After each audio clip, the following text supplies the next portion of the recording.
অসুস্থ তাকে দেখার জন্য আর কি আসছে।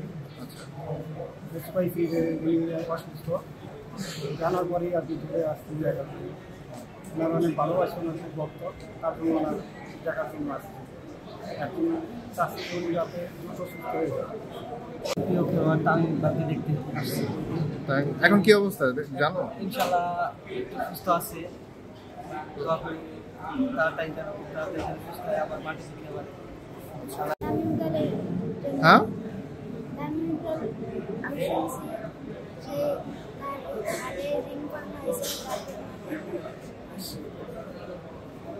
আচ্ছা আচ্ছা।